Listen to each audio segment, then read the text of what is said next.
मैं रोहिणी इस संस्कृति कक्ष में हिंदी दिवस पर आप सभी का हार्दिक स्वागत करते हैं। इस कार्यक्रम के आरंभ हेतु हम श्रीमान कुलपति महोदय, श्री कुल सचिव महोदय एवं हिंदी प्रकोष्ठ के नोडल अधिकारी श्री अनिल तिवारी जी को दीप प्रज्वलन के लिए आमंत्रित करते हैं।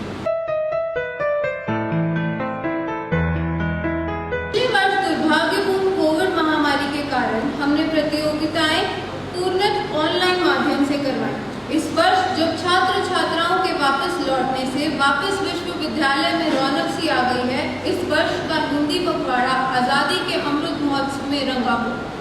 अगले 14 दिन चित्रकला, निबंध, कविता पाठ, प्रश्नोत्तरी, कहानी लेखन, रचनात्मक लेख सहित कई प्रतियोगिताएं आयोजित की जाएंगी, जो मातृभाषा के प्रति हमारी छोटी सी सेवा है।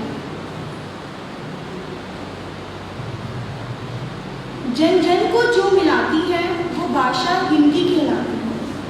अब हम मंच पर अपने नोडल अधिकारी डॉक्टर अनिल कुमार तिवारी को आमंत्रित करते हैं एवं निवेदन करते हैं कि वे अपने विचार। जैसा आप सबको सूचित किया गया, 14 सितंबर को हम हिंदी दिवस मनाते हैं। 14 सितंबर 1949 एक ऐसा ऐतिहासिक दिन है जो भारत की जो संविधान सभा बनी थी उसमें भाषा के ऊपर विचार हुआ और अंतिम निर्णय लिया गया। इस अवसर पर मैं माननीय कुलपति प्रोफेसर अनिल कुमार सिन्हा, पद्मश्री, श्री नागेंद्र सिंह जामवाल, कुल सचिव, हमारे विभिन्न संकायों के अधिष्ठातागण, विविध विभागों के अध्यक्ष और हमारे जितने शिक्षक मित्र हैं, प्रिय विद्यार्थियों, इस अवसर पर मैं आप सबका स्वागत कर रहा हूँ। खासतौर पर उन विद्यार्थियों का जिनका यह पहला अवसर है इस विश्वविद्यालय में किसी कार्यक्रम में शामिल होने का। आप सबका बहुत बहुत स्वागत है। मैं आपको थोड़ा सा कुछ रोचक जानकारियाँ देना चाहूँगा इस दिवस के उपलक्ष्य में और जो हिंदी के बारे में भारत सरकार, भारत के संविधान सभा का निर्णय हुआ था। डॉक्टर राजेंद्र प्रसाद सुबह के 9 बजे 14 सितंबर 1949 को संविधान सभा के सभागार में उपस्थित होते हैं और डॉक्टर B.R. अम्बेडकर को निर्देशित करते हैं कि वो अपने प्रस्ताव पे चर्चा कराएं।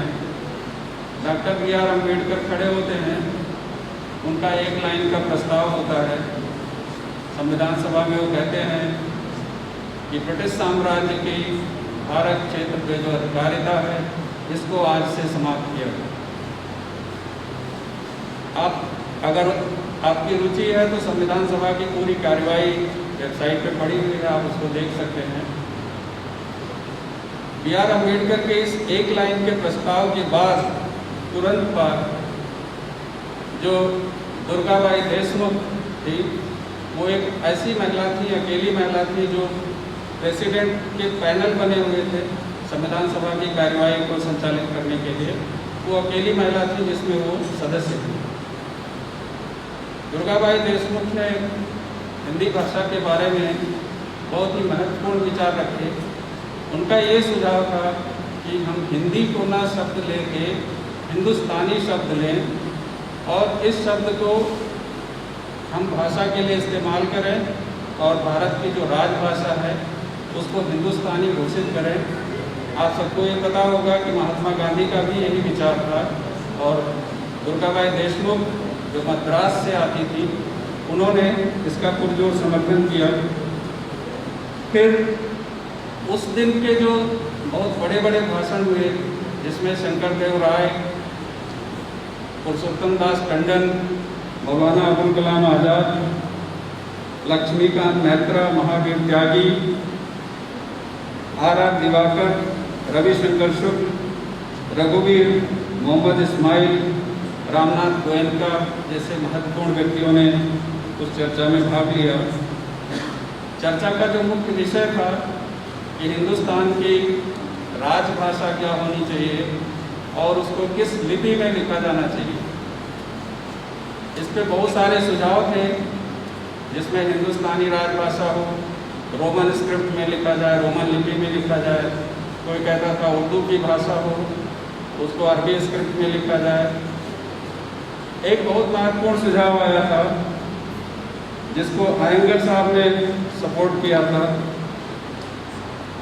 उनका जो सुझाव था कि हिंदी भाषा को रोमन स्क्रिप्ट में लिखा जाए। ये सारे जो सुझाव थे, इस पे अलग अलग प्रस्तावों पे चर्चा हुई और इन सारे प्रस्तावों को कंसीडर करते हुए आखिर में जो निर्णय किया गया वो अनुच्छेद 301A, उस समय का जो संविधान सभा में उस समय संख्या थी, अनुच्छेद 301A में हिंदी को राजभाषा के रूप में स्वीकार किया गया और देवनागरी को लिपि के रूप में स्वीकार किया गया और जो अंक लिखे जाने थे, जो नंबर्स थे, उनको भारतीय अंक को स्वीकार किया गया, जो उसका इंटरनेशनल वर्जन था, अंतर्राष्ट्रीय रूप जिसको आज हम प्रयोग करते हैं। उस सभा में ये भी एक निर्णय हुआ कि हम 15 वर्ष तक शासन में, प्रशासन में, न्यायालयों में अंग्रेजी को चलाते रहेंगे और इस बीच में भारत की जो शासन होंगे वो ये प्रयास करेंगे कि हिंदी को इस तरह से बढ़ावा दिया जाए, इस तरह से विकसित किया जाए कि वो भारत की जो सामाजिक संस्कृति है उसको अभिव्यक्त होने का माध्यम बन सके। और शाम में करीब 7 बजे 14 सितंबर 1949 को शाम में 7 बजे वोटिंग हुई और ये प्रस्ताव पूरी तरह से स्वीकार कर लिया गया।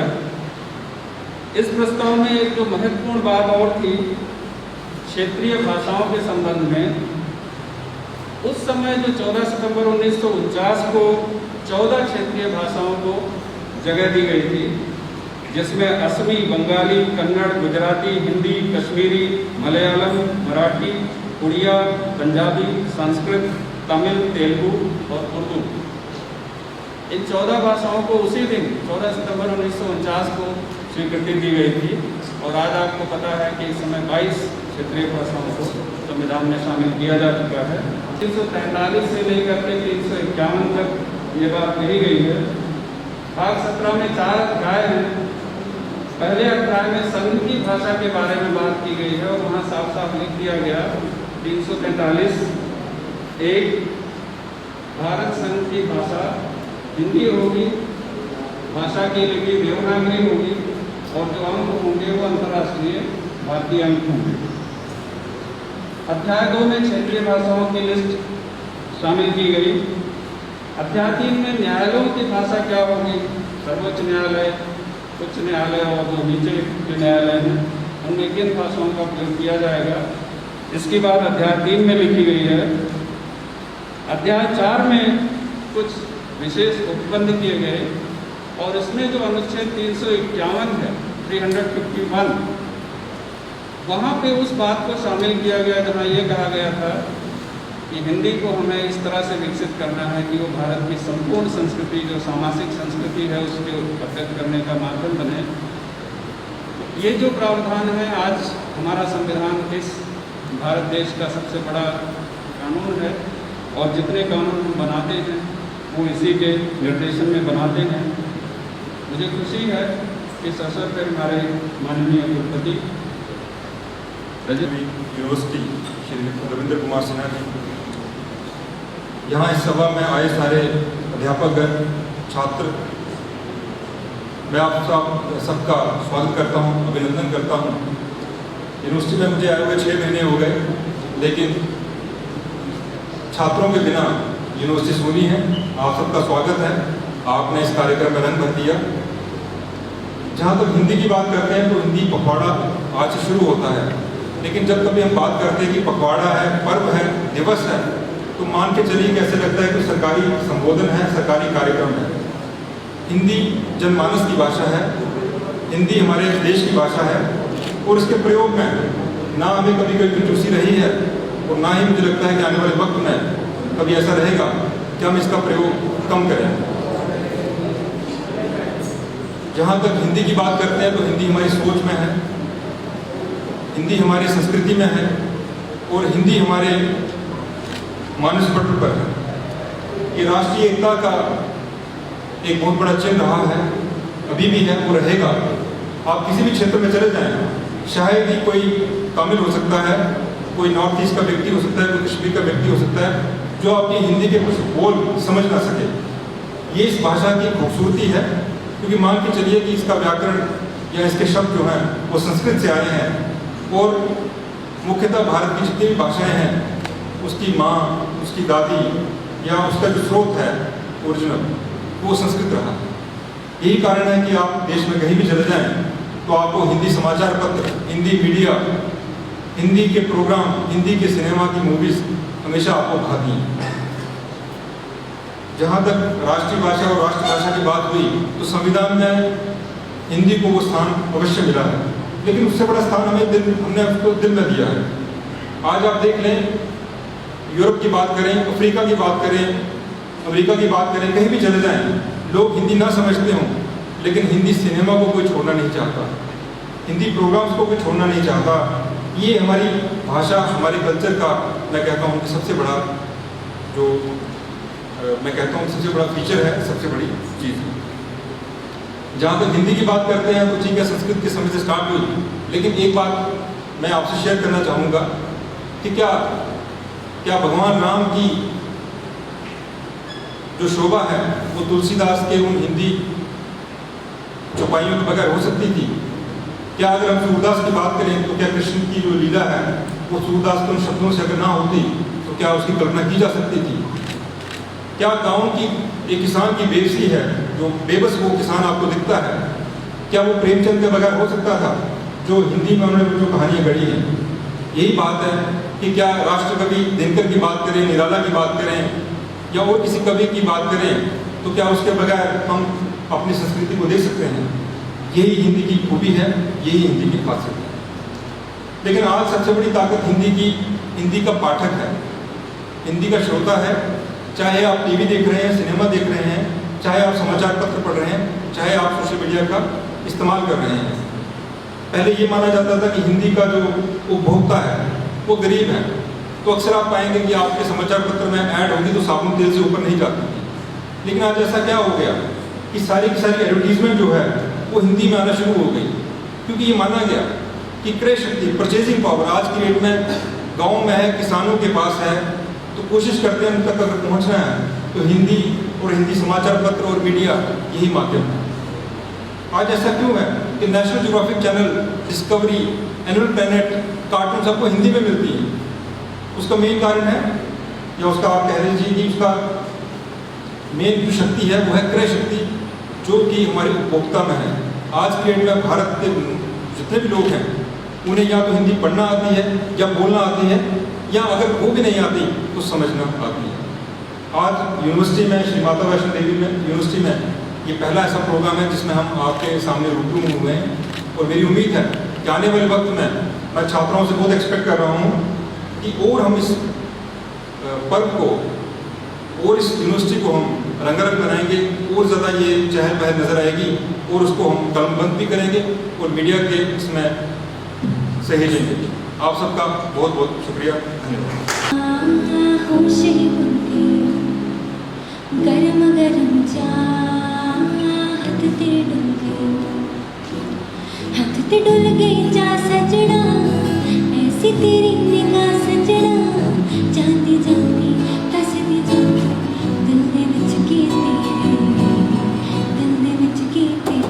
मैं सुनिया उच्चियां दीवारां रखियां, एक दिल दे चार चुफेरे, टाइम साम के रख दिया, कोई दिल च न ला ले। मेरा पहला भी दिल टुटिया मेरा एक बारी, कई सामी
सभी लोगों को मेरा हार्दिक नमस्कार। मैं मोहित कुमार चौधरी, कंप्यूटर साइंस संकाय का छात्र, हिंदी दिवस के शुभ अवसर पर आप सभी के समक्ष अपने कुछ भाव प्रकट करना चाहता हूँ। मुझे माँ हिंदी की दया से यह मंच मिला। इस मंच के सहारे मैंने अपने विचारों को आप लोगों तक पहुँचाने की कोशिश करूँगा। जैसा कि मंच संचालक ने कोरोना महामारी की बात कही, जिसने मुझे इस मंच तक पहुँचाने को दर्शा दिया, मैं कुछ पंक्तियों में अपने विचार रखना चाहूँगा। किस घड़ी खुदा तूने वक्त लिखा, किस घड़ी खुदा तूने वक्त लिखा, मुश्किलों के बादल बरस रहे हैं। किस घड़ी खुदा तूने वक्त लिखा, मुश्किलों के बादल बरस रहे हैं। कुछ घर से निकलने को तरस रहे हैं तो कुछ घर जाने को तरस रहे हैं। इस महामारी के बीच हम खुश नसीब लोगों को हमारा छत तो नसीब था, लेकिन हमारे गरीब प्रवासी जो अपने घरों तक जाने के लिए तरस रहे थे, कितनों ने अपनी जान गंवा दी। हम आज़ादी का अमृत महोत्सव तो मना रहे हैं, मगर आपको एक प्रवासी की आवाज़ तो जरूर सुननी चाहिए। एक शोर है मेरे अंदर जो खामोश हो, एक शोर है मेरे अंदर जो खामोश बहुत है, कह नहीं सकता मगर आक्रोश हो। एक शोर है मेरे अंदर जो खामोश बहुत है, कह नहीं सकता मगर आक्रोश बहुत है। हाँ डरता हूँ मैं आवाज़ लगाने से, हाँ डरता हूँ मैं आवाज़ लगाने से, वंचित हो गया हूँ मैं 2 वक्त के खाने से। हाँ डरता हूँ मैं आवाज़ लगाने से, वंचित हो गया हूँ मैं 2 वक्त के खाने से। भय मन में है क्योंकि मेरा एक परिवार है, भय मन में है क्योंकि मेरा एक परिवार है, और यह तो सिर्फ बड़े लोगों का संसार है।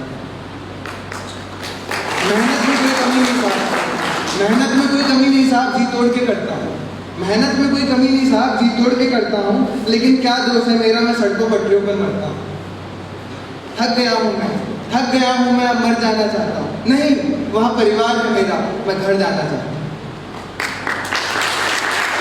हाँ साहब जी, हाँ साहब जी, मैं एक गरीब प्रवासी हूँ, मगर एक बार मेरी भी सुन लो, मैं भी भारतवासी हूँ, मैं भी भारतवासी। यह सब बुरे हालात के बीच मेरा भी मन कुछ निर्जीव हो गया। मैंने एक और कविता लिखी थी, भटक गया हूँ एक समंदर में है खुदा, भटक गया हूँ समंदर में है खुदा, गुजारिश है कि मुझे साहिल तक पहुँचा दे। वक्त के तूफान से बढ़ गए फासले है खुदा, मुझे किनारे की राह तो दिखा दे। कहीं मैं डूब ना जाऊँ समंदर में है खुदा, मेरी कश्ती को साहिल की ओर घुमा दे। कानों तक आ रहा है ऊंचे लहरों का शोर, कानों तक आ रहा है ऊंचे लहरों का शोर, उनके आने से पहले मुझे रास्ता दिखला दे। फिर भी ना पहुंच पाऊँ अपनी मंजिल तक है खुदा, तू आ और साहिल तक मेरा हाथ ही बटा दे। अगर ये भी ना हो पाए तुझे है खुदा, एक काम कर, मुझे तो अपने पास ही बुला। इतना निर्जीव होने के बाद कहीं एक अंदर से आवाज़ आई। इस कोविड महामारी में बहुतों ने अपने परिवार के कई सदस्य खोए, कितनों ने अपने दोस्तों को खोया, कितनों ने अपने करीबी रिश्तेदारों को खोया। तो युवाओं का कंधा झुक सा गया, लेकिन हमें कुछ अलग तरीके से सोचने की ज़रूरत है, क्योंकि हमारे प्रधानमंत्री जी भी युवाओं को आत्मनिर्भर बनने के लिए प्रेरित करते हैं। अपने वाणी को विराम देने से पहले मैं युवाओं को संबोधित करते हुए कुछ पंक्तियाँ कहना चाहूँगा, जिससे उनका भी मनोबल बढ़ेगा, और जो कि इस देश की बागडोर आगे हमें ही संभालनी है, तो हमें इस ढंग से सोचना चाहिए। चलो जिंदगी में रंग भरते हैं, चलो जिंदगी में रंग भरते हैं, खुद के साथ एक जंग करते हैं।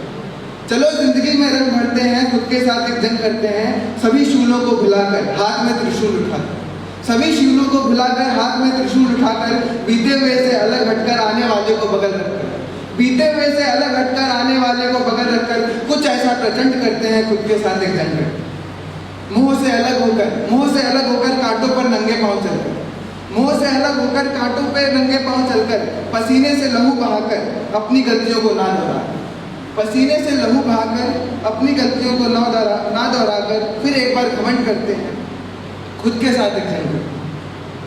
हार को स्वीकार कर, हार को स्वीकार कर, खुद और अपनों को माफ कर, हार को स्वीकार कर, खुद और अपनों को माफ कर, चुनौतियों से जीतकर अपनों से हार कर, अहंकार को भंग करते हैं, खुद के साथ एक जंग करते हैं। राम सी शालीनता दिखाकर हनुमान सी गदा उठाकर, राम सी शालीनता दिखाकर हनुमान सी गदा उठाकर, कृष्णा सी रणनीति लाकर, अर्जुन सी तीर चलाकर हम खुद से आचरण करते हैं, खुद के साथ एक जंग करते हैं। धन्यवाद। जय हिंद, जय हिंद।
करने जा रहा हूँ, जिसका शीर्षक है मेरा जीवन मेरा ही संदेश है। हाँ कल रात आए सपने में पुकारते मेरा नाम, जगह जरा दुधली थी मगर लगी शमशान। जब पूछा कि कौन है आप तो बापू कहकर चल दिए, रात शाम बस जरा गुजरी थी रात को थामे चल दिए। थोड़ा डरा सा थोड़ा सहमा सा संग मैं भी उनके चल दिया, लाठियाँ थी उनके पास सहारा में उनका बन गया। फिर आंखों में भर गए आंसू चेहरे पर निराशा थी, लगा मृत्युलोक की ज्वाला ने भस्म करी उनकी आशा थी। हे राम कहकर वे चलते रहे, समझता कुछ देर में मैं वो राम नाम बस जपते रहे। जब पूछा कि बापू क्या हुआ जरा मुझे तो बतलाइए, बालक हूँ मैं आपका जरा कुछ तो समझाइए। टूट गया फिर सब्र का बांध, टूट गया फिर सब्र का बांध, जो कहा उन्होंने आज तुमको बताता हूँ, और तुम्हारे निर्बंधन को मैं जरा ललकारता हूँ, मैं जरा ललकारता हूँ। मैं नया जन्म लेकर आऊँगा, मैं नया जन्म लेकर आऊँगा, ओढ़े धरा चेहरे की चादर समेटने इस रक्त को मोहब्बत का पेड़ लगाऊंगा, मैं नया जन्म लेकर आऊँगा। दुखांत विश्व की चीखें सुनकर सन्नाटों का शोर मचाऊंगा, युद्धों की ललकारों पर अहिंसा की तलवार चलाऊंगा, मैं नया जन्म लेकर आऊँगा। द्रौपदी बन रही हर नारी, दुशासन हर कोने में है, नहीं बने अगर तुम कृष्ण वीरभद्र बन जाऊंगा, मैं नया जन्म लेकर आऊँगा। उठो अब कलयुग के इंसान, उठो उठो अब कलयुग के इंसान, त्याग तुम धनुष एवान, क्या रखा है हिंसा में, कर लो बस तुम राम कथन। झूठ का नकाब ओढ़े, झूठ का नकाब ओढ़े तुम कब तक छुप जाओगे, एक दिन तक हार कर तुम बेनकाब हो जाओगे। आग लगाकर विश्व में बस रह जाएगी रात, रुपया भी जल जाएगा, रुपया भी जल जाएगा, सपने हो जाएंगे खाक। युवा शक्ति अब क्षीण है, युवा शक्ति अब क्षीण है, रखो इसका तुम ध्यान, बिक जाएगा, मत बेचो इसे बाजार में, बिक जाएगा ईमान। आओ अब मिलकर वसुधैव कुटुंब मनाते हैं, आओ अब मिलकर वसुधैव कुटुंब मनाते हैं, माँ होगी भारत जिसकी एक परिवार कहलाते हैं। जय हिंद, जय हिंद।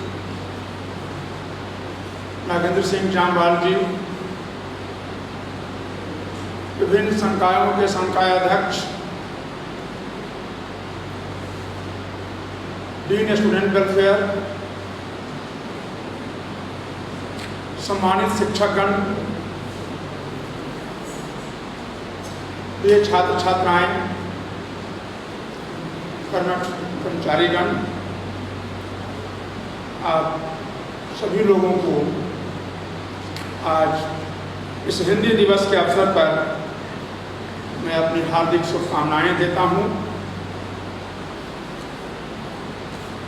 आप सुनते आए हैं, हिंदी हैं हम, वतन है हिंदुस्तान हमारा, हमारी एकता और अखंडता ही हमारे देश की पहचान है।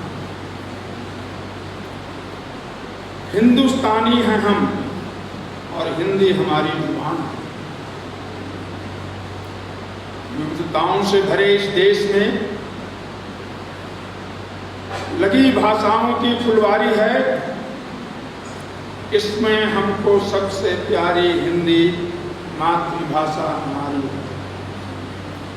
हमारी ओर से आपको हिंदी दिवस की हार्दिक बधाई एवं शुभकामनाएं। हिंदी हमारी संस्कृति और परंपरा के प्रति बढ़ती वैश्विक रुचि का एक महत्वपूर्ण पहलू है।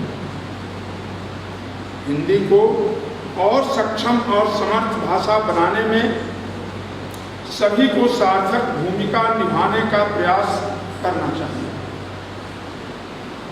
वैश्विक मंच पर हिंदी की लगातार मजबूत पहचान बन रही है।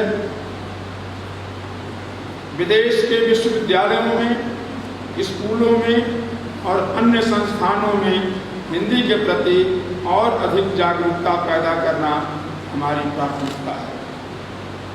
हिंदी केवल हमारी राजभाषा ही नहीं, अपितु हमारे सम्मान एवं स्वाभिमान की भी प्रतीक है। यह विचारों को अभिव्यक्त करने का सशक्त माध्यम है। आइए हिंदी दिवस पर अपने दैनिक कार्यों को हिंदी में करने तथा दूसरों को भी अपने व्यवहार में इसे अपनाने के लिए प्रेरित करें और संकल्प लें कि अभिव्यक्ति के लिए अत्यंत सरस एवं प्रभावी हमारी हिंदी भाषा विश्व पटल पर सर्वोच्च स्थान पर आसीन हो। श्री माता वैष्णो देवी विश्वविद्यालय हिंदी भाषा की ओर अपना विनम्र आभार व्यक्त करता है। हिंदी दिवस के शुभ अवसर पर हम श्री माता वैष्णो देवी विश्वविद्यालय में संकल्प लेते हैं कि साथ मिलकर राजभाषा हिंदी का और अधिक से अधिक प्रचार प्रसार करेंगे तथा राष्ट्रीय प्रभावपूर्ण हिमालयी नीति, अनुसंधान, अध्ययन और अनुमोदित सतत विकास लक्ष्य सस्टेनेबल डेवलपमेंट गोल्स 2030 के क्रियान्वयन व प्रौद्योगिकी के माध्यम से एक समृद्ध, आत्मनिर्भर, स्वाभिमानी और श्रेष्ठ भारत का निर्माण करेंगे। हम सभी की एक ही अभिलाषा है, हिंदी हो हर संचार साधन का व्यवहार की भाषा। गर्व हमें हिंदी पर, शान हमारी हिंदी है, कहते सुनते हिंदी हम, पहचान हमारी हिंदी है। एक बार पुनः मैं आपको हिंदी दिवस की हार्दिक बधाई एवं शुभकामनाएं देता हूँ। आप लोगों के समक्ष ये भी मैं बताने का प्रयास करूंगा कि हिंदी की उत्पत्ति कब हुई है, कब से हिंदी इस देश में, इस जगह पर बोली जा रही है। तो जो मुझे प्राप्त हुआ है विभिन्न स्रोतों से, ईसा पूर्व 1500 वर्ष, यानी अगर हम आज से लें तो 3600 साल हो जाता है। ऋग्वेद को सनातन धर्म के लोग लिखित भाषा की शुरुआत मानते हैं, और जहां तक मेरी जानकारी है ये विश्व की सबसे पहली पुस्तक मानी जाती है ऋग्वेद। इसकी भाषा संस्कृत थी और उसी संस्कृत से हिंदी का जन्म हुआ। 1000 ईसा पूर्व रामायण महाभारत लिखे गए, उनकी भाषा भी संस्कृत थी।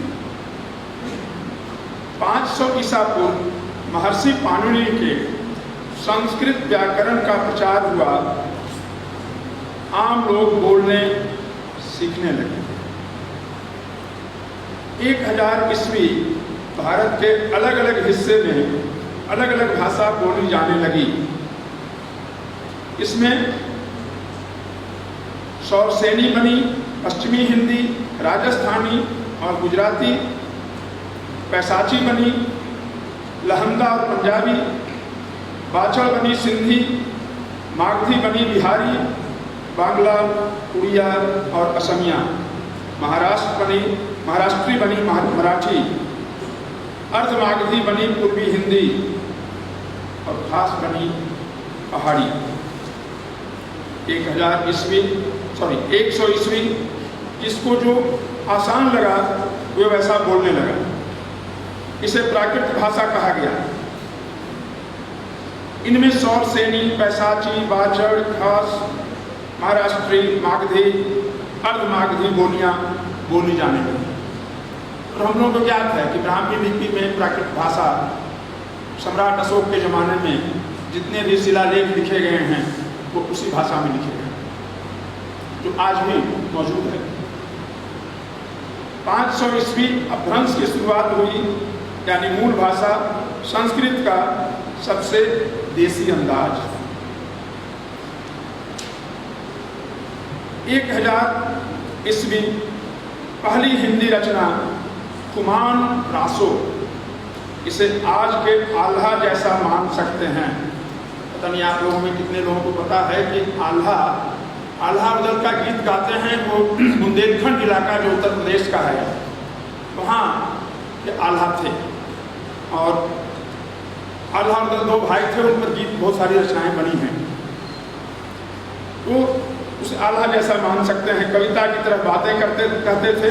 इसमें चित्तौड़ के राजा रावण कुमान की कहानी थी। 1212 ईस्वी विसल देव रासो लिखी गई। इसमें राजा विसल देव की पूरी जिंदगी के बारे में लिखा गया था। इसे राजपुताने का इतिहास भी माना जाता है। 1225 से 1249 ईस्वी हिंदी के पहले नामी कवि हुए चंद्रवरदाई। इन्होंने पृथ्वीराज रासो लिखी। हिंदू धर्म मानने वालों ने इस ग्रंथ का बहुत प्रचार किया। 1230 ईस्वी जागनिक ने महोबा के 2 वीरों आल्हा और उदल की कहानी गाकर सुनाई, बाद में लिखी भी, लेकिन ये गीत बहुत ज़्यादा मशहूर नहीं हुआ। 1340 ईस्वी में अमीर खुसरो ने फारसी और हिंदी में कई पहेलियाँ, गीत और दोहे लिखे। देवगीत लिखने वालों ने हिंदी को आगे बढ़ाया। 1375 से 1700 ईस्वी के बीच में भारत में मुसलमान शासक हमला कर रहे थे, लड़ाई का माहौल था।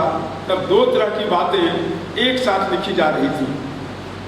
सभी के भगवान को एक मानते हुए आपस में लड़ाई न करने को प्रेरित करती हुई बातें, और दूसरा भगवान में विश्वास जगाने वालों और हिंदू धर्म के मानने वालों को करने वाली बातें।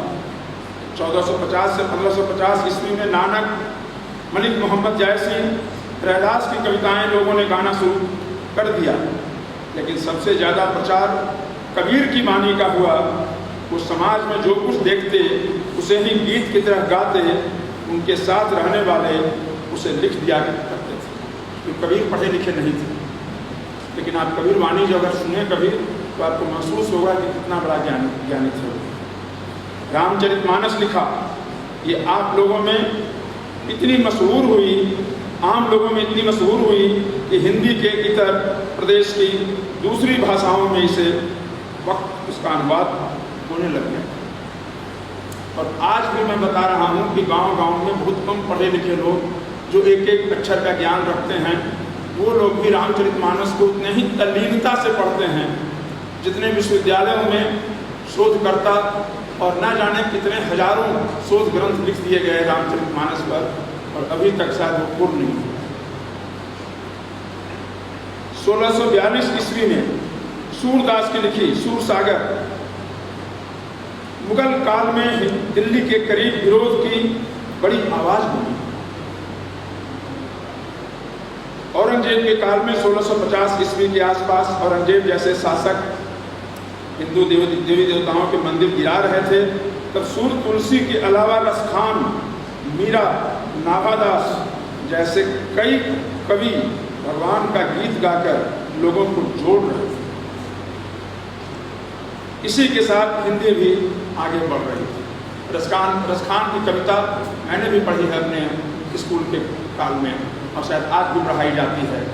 और कवि रसखान वो मुस्लिम समुदाय से आते थे। ब्रज और अवधि के प्रभाव से उभरने में लगे 200 साल, 1700 से 1900 ईस्वी, ये 200 साल सूर तुलसी के प्रभाव वाले रहे। अगर कोई हिंदी का कवि बनना चाहता था तो उसे तुलसी की भाषा अवधि या सूर की भाषा ब्रज सीखनी ही पड़ती थी। हिंदी साहित्य के इतिहास में 200 सालों में करीब 103 कवियों का नाम मिलता है। इनमें चिंतामणि त्रिपाठी, महाराज जसवंत सिंह, बिहारी लाल, मतीराम, बेनी, भूषण, सुखदेव मिश्र अहम थे। लेकिन इनकी लेखनी एक ही परिपाटी पर थी, इसलिए हिंदी के विकास में इनकी भूमिका को अधिक महत्व नहीं मिला। इस दौर में सबसे ज़्यादा लिखा गया लेकिन एक ही किस्म का 1857 ईस्वी, जब हम कहते हैं कि first war of independence, Gopal Chandra Girdhar Das ने नहुस नाम का हिंदी नाटक लिखा। इसका मुख्य उद्देश्य सुनने वालों को आनंद देता था और इसमें कोई उद्देश्य नहीं था। 1880 ईस्वी उत्तर प्रदेश के वाराणसी में 1850 में पैदा होने वाले, 1885 में दुनिया छोड़कर जाने वाले भारतेंदु हरिश्चंद्र ने हिंदी गद्य यानी आज जो हिंदी दिखाई दे रही है उसकी नींव रखी थी। लोग मानते हैं कि खड़ी हिंदी के जन्मदाता भारतेंदु हरिश्चंद्र ही। लेकिन भारतेंदु हरिश्चंद्र भी वो उसी इलाके के थे जो जिसको हम कह रहे हैं बुंदेलखंड का इलाका, वो कानपुर से साउथ का जो इलाका है।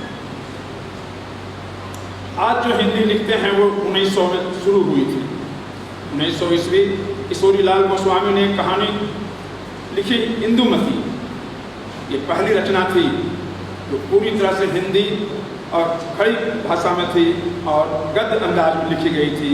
इसकी भाषा एकदम वैसी थी जैसी आज लिखी और बोली जाती है। 1904 ईस्वी उत्तर भारत के हर स्कूल में इस भाषा को पढ़ाए जाने की मांग थी। 1905 ईस्वी अंग्रेज सरकार ने हिंदी खड़ी बोली गद्य के खिलाफ एक सूचना निकाली कि ऐसी भाषा का जानना सब विद्यार्थियों के लिए आवश्यक नहीं है जो मुल्क की सरकार और दफ्तरी जवान नहीं है। यही नहीं, इससे आपस में खाई बढ़ेगी। दिल्ली कॉलेज में मुसलमान विद्यार्थी पढ़े हैं, वो इसे अच्छी नज़र से नहीं देखेंगे। ये अंग्रेजों ने कहा। 1909 ईस्वी में पुष्पवाटिका उर्दू रचना गुलिस्तान के एक अंश का हिंदी अनुवाद हुआ। 1913 ईस्वी में ही भारतवर्षीय इतिहास में लिखा गया। 1913 ईस्वी में जीविका वृत्तांत अर्थशास्त्र की किताब, 1915 ईस्वी में जगत वृत्तांत भूगोल की किताब, 14 सितंबर 1949 जो बता रहे थे अनिल तिवारी जी कि हिंदी को संविधान सभा में आज़ाद भारत की राजभाषा का दर्जा दे दिया गया। और 1950 इस साल तक आते आते महावीर प्रसाद द्विवेदी, श्याम सुंदर दास, प्रताप नारायण मिश्र, रामचंद्र शुक्ल, राम कुमार वर्मा अपनी लेखनी से इस भाषा को ऊंचाई तक पहुंचा दिया। 2011 ईस्वी एक सर्वे में दावा किया गया कि दुनिया की 18% आबादी हिंदी समझती है। चीनी भाषा मंडारिन 15.27% और अंग्रेजी 13.85% लोग समझते हैं। यानी हिंदी आज भी सबसे अधिक लोग समझते हैं। और ये भी मैंने महसूस किया है, देश के विभिन्न हिस्सों में जाने का मौका मिला, लगभग सारे हिस्सों में। आज भी आंध्र प्रदेश, तेलंगाना, कर्नाटका, मलयालम, केरला में तो वो कंपलसरी सब्जेक्ट है 10वां क्लास का। तो वहाँ के लोग हिंदी में बात करते हैं, बोलते हैं, कोई दिक्कत नहीं होती। तमिलनाडु में भी ये कंपलसरी तो है, लेकिन वो 7वां क्लास है। तो लोग समझते हैं, लेकिन कई अलग अलग कारणों से शायद बोलना नहीं चाहते हैं, समझते हैं सब लोग। और हिंदी के प्रचार प्रसार में जो हिंदी सिनेमा का योगदान है उसको तो कभी भुलाया ही नहीं जा सकता। शायद इतना बड़ा योगदान तो और किसी तरह से नहीं मिला है। तो ये है हमारी भाषा का इतिहास। और ये भी मैं कहता हूँ कि आज भी हम अंग्रेजी में भले हम बोलना चाह रहे हों, बोलना सीख रहे हों, सोचते हैं हिंदी में या अपनी मातृभाषा में। हो सकता है कश्मीरी में, डोगरी में, पंजाबी में सोचते हों, लेकिन सोचते हैं अंग्रेजी में नहीं सोचते हैं।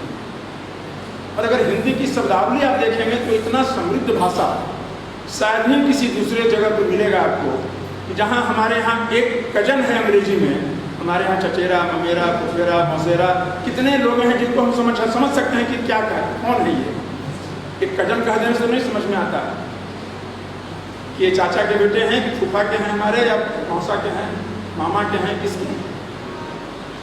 तो अगर आप देखेंगे कि और भी अगर तह में जाएंगे तो जो लोकल भाषाएं हैं उसमें और ज़्यादा शब्दावली, एक एक चीज़ के लिए ऐसे एप्रोप्रिएट जो कह रहे हैं वो शब्द हैं जो शायद अन्य जगह पर कहीं नहीं। मेरा प्रयास रहा है, आपने भी देखा होगा, जब से मैं आया इस विद्यालय में, जब भी मुझे कुछ बोलना रहा तो मैं हिंदी में ही बोलने की कोशिश किया हूँ। या मैं इतना तक प्रयास किया हूँ कि इस देश में कहीं भी गया, seminar, symposium, workshop, even webinar, अगर हिंदी लोग समझ सकते हैं, भले वो बोल नहीं रहे हों, तो मैं हिंदी में ही बोलूँ, क्योंकि विदेशों में जाकर तो बोलना ही पड़ता है मुझे। तो फिर अपने देश में क्यों नहीं? और ये मेरे जीवन का लक्ष्य भी रहा है, उद्देश्य भी रहा है, और मैं प्रैक्टिस में करता भी रहा। एक आध ऐसी घटनाएं भी सुना देना चाहता हूँ आप लोगों को कि जो इतना एडवांस कंट्री है जापान जैसे देश अपनी मातृभाषा में भी, जापानीज भाषा में, वो सारे रिसर्च, कितने नोबेल प्राइज लोगों ने जीता, कितने एडवांस टेक्नोलॉजिकल और साइंटिफिक दोनों दुनिया में हैं वो। और ये मेरा व्यक्तिगत एक अनुभव रहा कि टोक्यो जब मैं पहली बार गया था, होटल वाले ने कहा कि सर पानी मार्केट से खरीद दीजिएगा, यहाँ हम देंगे 2 बोतल, उसके बाद तो हम आपसे चार्ज करेंगे, बहुत महंगा चार्ज करेंगे। मैं निकला बाहर में, कहीं देख रहा था, सड़क से घूम रहा था, कहीं वो किसी जगह पर पानी बिकते दिखाई नहीं पड़ा। और मैं आम लोगों से, जितने भी लोग थे या दुकानदार, सबसे मैं पूछ रहा था, वाटर शब्द पूछ रहा था, किसी ने नहीं बताया। थक गया मैं 2 घंटा पैदल चलते चलते। उसके बाद एक दुकान में मैं बैठ गया ज़बरदस्ती, एक स्केच बनाया बोतल का और उसको दिखाया करके ऐसे दिखाया कि पानी पीने के लिए। तब वो समझा और उसने कंप्यूटर से फटाफट एक नक्शा निकाला और मुझे डायरेक्शन देके बता दिया कि उस दुकान में चले जाइए, वहाँ मिल जाएगा। मेरा कहने का मतलब ये है कि लोगों को अपनी भाषा, चाइना में भी मैंने देखा, चाइना में बहुत बार जाने का मौका मिला है, चाइनीज लोग भी अपनी भाषा में ही बात करते हैं, पढ़ते लिखते हैं और किताबें भी काफ़ी हैं उनके पास में अपनी भाषा में। इंग्लिश भाषा तो शायद कोई नहीं जल्दी वहाँ पढ़ता है, उनकी टीचिंग भी होती है तो इंग्लिश में नहीं होती। कहने का मेरा मतलब यह है कि अगर आप चाहते हैं कि हिंदी का हम प्रचार प्रसार करें, जो हमारे देश की एक पहचान है, तो प्रयास करें कि आपस में हम बात करें तो हिंदी में करें। देखने को मुझे आ रहा है आजकल यंग लोगों के, खास करके बच्चों के साथ, वो बच्चा जब बोलना शुरू करता है तो माँ अंग्रेजी में ही बोलना शुरू करती है, लेकिन उससे वो अंग्रेजी बहुत ज़्यादा जान नहीं जाएगा। मैं जब स्कूल में छात्र था, 6ठा क्लास में ABCD लिखने के लिए सिखाया गया था। 5वां तक बिल्कुल हिंदी माध्यम से ही पढ़ाया जाता था सरकारी स्कूलों में। और जैसे हम लोग 8वां क्लास में आए कि हमें तो बहुत कठिन सब इंग्लिश की किताब सारे पढ़ने पड़ गए, story from east and the west, Shakespeare, और उसके बाद ग्रीक रोमन की माइथोलॉजी, ये सारी हमारे सिलेबस के पार्ट थे स्कूल में। तो आप अंग्रेजी कभी भी सीख ले सकते हैं, हिंदी हमेशा नहीं सीख सकते हैं। अगर बचपन से नहीं सीखे हैं, नहीं बोलने की आदत है, तो शायद नहीं बोल पाएंगे। तो आप सब लोगों को एक मेरा ये संदेश है कि आप प्रयास करें, हिंदी में बात करें, हिंदी में हम काम भी करें। कुल सचिन महोदय से भी बात हो रही थी, वो कह रहे थे कि टाइपिस्ट हिंदी में नहीं है यहाँ कोई, ताकि फाइल में भी हिंदी में हम टाइप करा सकें। क्यों नहीं, हिंदी में टाइप सीखना कोई दिक्कत नहीं है। आजकल तो ऐसे ही इंग्लिश अंग्रेजी में भी आप लिखिए, हिंदी में ट्रांसलेट कर देगा, कोई दिक्कत नहीं। तो इन्हीं शब्दों के साथ आप सब लोगों को मैं पुनः शुभकामना देता हूँ और इस अवसर को इतने अच्छे से आयोजन करने के लिए विशेष रूप से तिवारी जी के प्रति आभार भी व्यक्त करता हूँ, उनको धन्यवाद भी देता हूँ। और इस तरह के कार्यक्रम होते रहें। ये विश्वविद्यालय कार्यक्रमों के लिए जाना जाता था। जब मैं 2019 में आया था अगस्त में, तो उसके बाद न जाने हर हफ्ते कोई न कोई कार्यक्रम होता रहता था। ऐसा दुर्भाग्य हुआ कि इस महामारी काल में हम सभी अलग थलग पड़ गए और वेबिनार से वो चीज़ नहीं मिल पाता है जो मिलता है हमें प्रत्यक्ष। वर्कशॉप करते हैं, कॉन्फ्रेंस करते हैं, सेमिनार करते हैं। तो आप सभी लोगों को पुनः मैं धन्यवाद देता हूँ। आदरणीय कुलपति महोदय जी, उम्मीद है आपके शब्दों से हमें नव ऊर्जा का संचार हुआ है, जो निश्चित ही बच्चों को हिंदी के प्रति जागरूक करेगी। जिसमें है मैंने ख्वाब बुने, जिससे है जुड़ी मेरी हर आशा, जिससे मुझे पहचान मिली वो है मेरी हिंदी भाषा। अब मैं हिंदी प्रकोष्ठ के छात्र सचिव शिवम कुमार को धन्यवाद ज्ञापन के लिए आमंत्रित करती हूँ।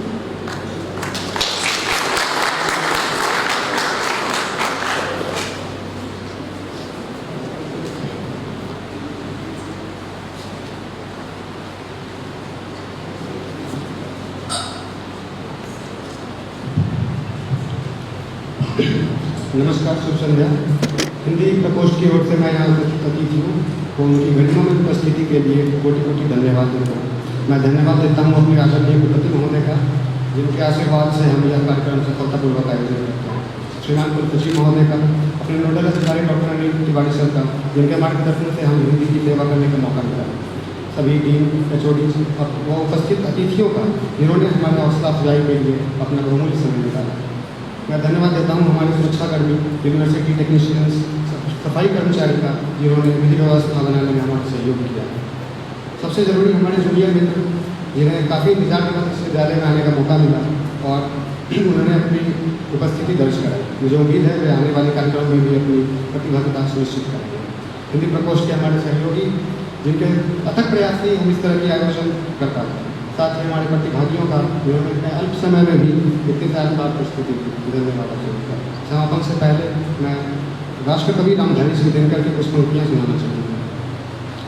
यह प्रसंग रामधारी सिंह दिनकर ने रश्मि रथी नाम की एक कविता लिखी है। उसका तृतीय सर्ग का ये प्रसंग है, जब भगवान श्री कृष्ण पांडवों की तरफ से कौरवों के पास जाते हैं और याचना करते हैं, अंतिम याचना करते हैं किसी तरह युद्ध टल जाए।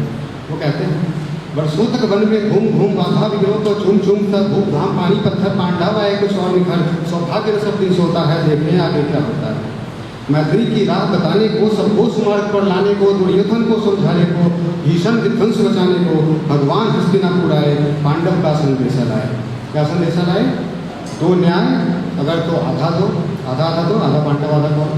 तो न्याय अगर तो आधा दो, पर इसमें भी यदि बाधा हो तो दे दो केवल 5 ग्राम, रखो अपनी धरती तमाम, हम वही खुशी से खाएंगे, परिजन पर हंसी न उड़ाएंगे। और दुर्योधन वह भी दे न सका, दुर्योधन वह भी दे न सका, आशीष समाज की ले न सका, उल्टे हड़ी को बांधने चला जो था सब साधने चला। जब नाश मनुष्य पर छाता है पहले विवेक मर जाता है। हरि ने भीषण हुंकार किया, अपना स्वरूप विस्तार किया, डगमग डगमग दिग्गज डोले, भगवान कुपित होकर बोले, जंजीर बढ़ाकर बांध साथ बुझे, हाँ दुर्योधन बांध मुझे। या देख गगन मुझ में लय है, या देख पवन मुझ में लय है, मुझ में विलीन संकार सकल, मुझ में लय है संसार सकल। अमृत वो फूलता है मुझ में, संहार झूलता है मुझ में, उदयाचल मेरा दीप्ति भाल भूमंडल वृक्ष स्थल विशाल, बुझ पड़ती बंध को घेरे हैं, मैं नाक पैर ऊपर मेरे हैं, दिखते जो ग्रह नक्षत्र निकल सब है मेरे मुख के अंदर। दृश्य हो तो दृश्य अकांड देख, मुझ में तारा ब्रह्मांड देख, जड़ अचड़ जीव जग क्षर अक्षर, नश्वर मनुष्य सुरजति अमर, सतकोटि सूर्य सतकोटि चंद्र, सतकोटि सरित सरसिंधु वंद्र, सतकोटि विष्णु ब्रह्मा महेश, सतकोटि विष्णु गणपति गणेश, सतकोटि रुद्र सतकोटि काल, सतकोटि दंडन लोकपाल, जंजीर बढ़ाकर शादी ने, हाँ दुर्योधन बांध दिने। बोलो अतल पाताल देख, गतौर अनागत काल देख, या देख जगत का आदि सृजन, या देख महाभारत का रंग, मृतकों से पटी हुई भू है, पहचान इसमें कहाँ तू है।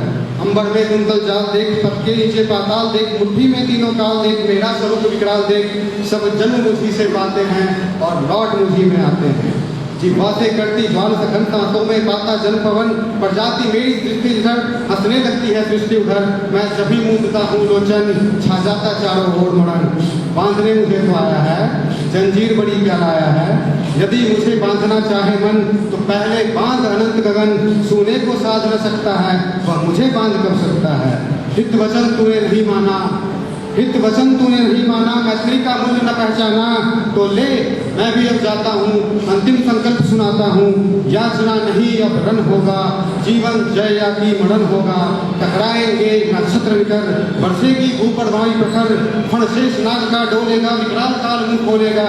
दुर्योधन रण ऐसा होगा फिर कभी नहीं जैसा होगा, भाई पर भाई टूटेंगे, विस्मान बूंद से छूटेंगे, वायस विगाल सुख लूटेंगे, सौभाग्य मनुष्य के फूटेंगे, आखिर तो भूषाई होगा, हिंसा का पर्दाई होगा। थी सभा सन सब लोग डरे, थी सभा सन सब लोग डरे, चुप थे या थे बेहोश पड़े, केवल 2 नर ना खाते थे, धृतराष्ट्र विदुर सब पाते थे, कर जोड़ खड़े प्रभुत निर्भय, दोनों पुकारते जय जय जय। बहुत बहुत धन्यवाद आपका।